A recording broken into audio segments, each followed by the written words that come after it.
La question que je me pose aujourd'hui, c'est pourquoi sommes-nous aujourd'hui si risibles?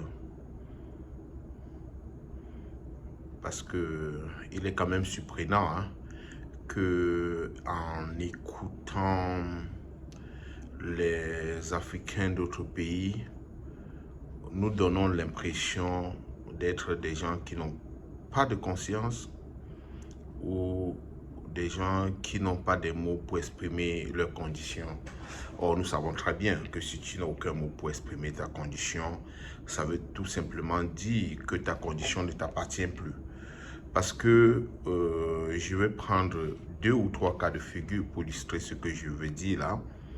Voyez-vous, quand les Camerounais considèrent que Macky Sall est le plus grand dictateur parce qu'il empêche à son opposant politique Sonko de se déployer sur le champ politique, les Sénégalais proches de Macky Sall demandent certainement à ceux-là qui avancent des hypothèses comme celle-là, ce que Bibou Nissak, Alain Fogué et 109 autres personnes font en prison en ce moment-ci. Sont-ils des prisonniers de droit commun ou sont-ils des prisonniers politiques? Vous voyez, et quand il s'agit de condamner la modification de la Constitution qui est devenue depuis quelques jours un coup d'État constitutionnel, les Camerounais citent avec une certaine élégance particulière le cas de Alassane Draman Ouattara. Et les Ivoiriens proches de Ouattara disent que ceux-là qui condamnent Alassane Ouattara aujourd'hui avaient volontairement fermé les yeux sur la modification de la Constitution de 2008 dans leur propre pays. Pour dire que où nous sommes des guignols, où nous sommes des plaisantins, parce que c'est quand même surprenant qu'un peuple apparemment doté de la bonne capacité d'analyse joue à ce jeu-là. Aujourd'hui, avec ce qui est arrivé au Gabon, j'ai été très surpris de découvrir sur un plateau de télévision, j'ai nommé Equinox, un Gabonais qui n'est pas allé de main morte pour appeler à tous ceux-là qui analysaient la situation politique au Gabon d'ouvrir le livre, de réviser leurs leçons pour parler de la situation politique au Cameroun. Et ça m'a vraiment intéressé parce que on dit que chaque fois que tu te baisses pour scruter le derrière de l'autre, il ne faut pas oublier que tu laisses à découvert le tien qui est sans doute bail de pourriture. Vous comprenez très bien que en écoutant attentivement les analyses des prétendus professeurs d'université de notre pays, chacun énumère des causes justes de ce qui pourrait plus ou moins motiver la situation du Gabon. Mais pour ceux qui ont lu Karl Marx, ils savent très bien que c'est le conflit qui fait l'histoire. Sans conflit, il n'y a point d'histoire et l'histoire ne s'arrêtera pas avec ce conflit-là. Et en écoutant très attentivement ces analystes-là, vous allez voir que si vous citez Mion, il a dit en tant que grand prof que l'image du leader n'était plus une image qui reflétait celle d'un leader. Parce que de son point de vue, Ali était malade, n'arrivait plus à tenir debout.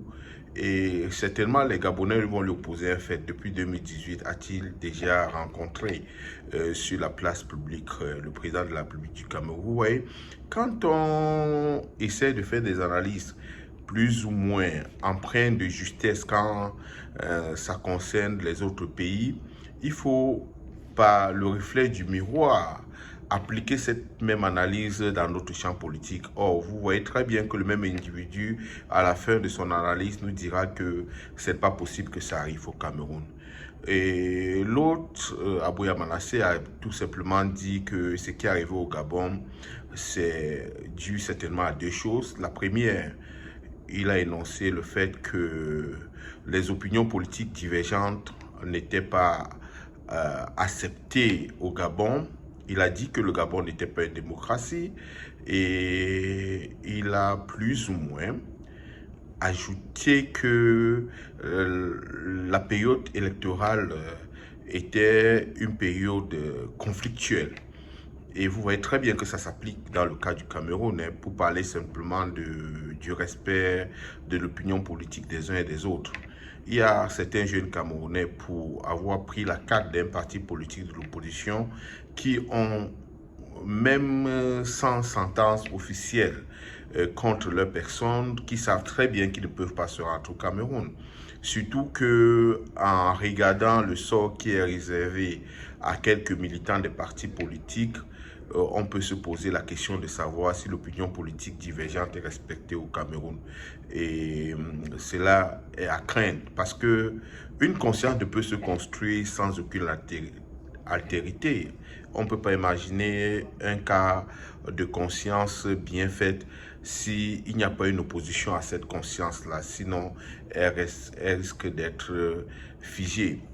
Et il faut dire que depuis bien longtemps, nous observons à travers le monde une situation qui semble être plus ou moins grave, mais une situation quand même qui appelle à notre interrogation parce que nous avons découvert à travers les recherches que de nombreux Africains qui se rendaient dans les facultés faisaient des thèses sur la résolution des conflits.